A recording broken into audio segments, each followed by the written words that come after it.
பாரதியினுடைய கவிதைகளிலே இந்த நிற்பனவே நடப்பனவே என்கிற பாடல் ஒரு அழகான பாடல். அதில் பாரதி ரொம்ப ஆக்ரோஷமாக ஒரு கேள்வி கேட்பார். இவை அனைத்தும் சொப்பனம் தானோ, காட்சி பிழைதானோ என்று ஒரு கேள்வி கேட்பார்.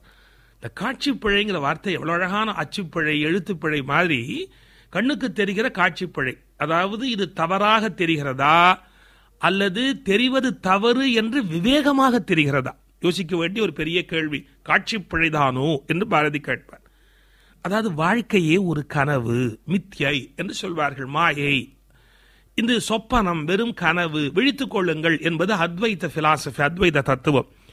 பாரதியாலே அதை ஏற்கவும் முடியவில்லை, மறுக்கவும் முடியவில்லை, தடுமாறுகிறார். அவர் ஞானி, எனவே உலகம் மாயை என்பது யோசிப்பதற்குரிய ஞானம் அவருக்குள்ளே இருக்கிறது.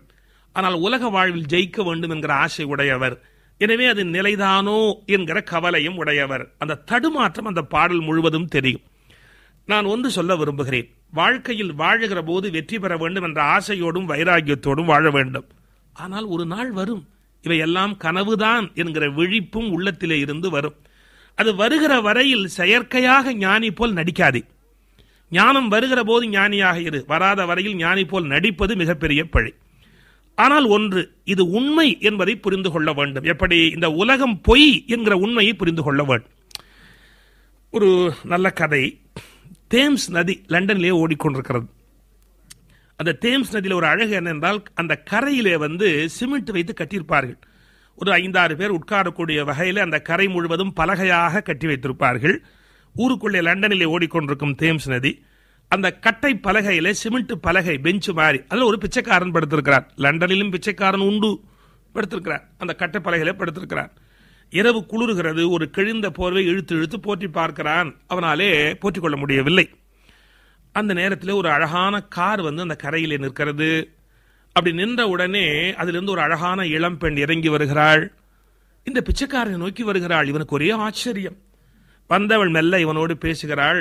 தனிமை என்னை கொல்லுகிறது, நீ எனக்கு துணையாக இருக்க முடியுமா என்று கேட்கிறாள். இவனுக்கு ஆச்சரியம்.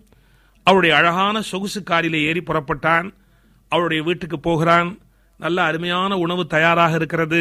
உணவை சாப்பிட்டான். பிறகு மது வழங்கினாள். மது அருந்தினான். இவனை ஒரு கட்டிலில் படுக்க சொல்லுகிறாள். அவன் படுத்திருக்கிறான். அதன் பிறகு இவனுடைய கற்பனை வளர்கிறது. அந்த பெண் சொல்லுகிறாள், கொஞ்சம் தள்ளிப்படு என்று ஒரு வார்த்தை சொல்லுகிறாள். இவன் தள்ளி படுத்தான். தேம்ஸ் நதியில் தொபீர் என்று ஒரு சத்தம் கேட்டது. சிமெண்ட் பலகையில் படுத்திருந்தவன் தேம்ஸ் நதிக்குள் இப்போது விழுந்து விட்டார். ஒரு கனவை உண்மை என்று நம்பினால் கதி பார்த்தீர்களா? அதுபோல் இந்த முழு பிரபஞ்ச வாழ்வும் ஒரு கனவு. இதை உண்மை என்று நம்பி பல பேர் வெள்ளத்தில் மூழ்கி இருக்கிறார்கள். யோசிக்க வேண்டி இருக்கிறதல்லவா?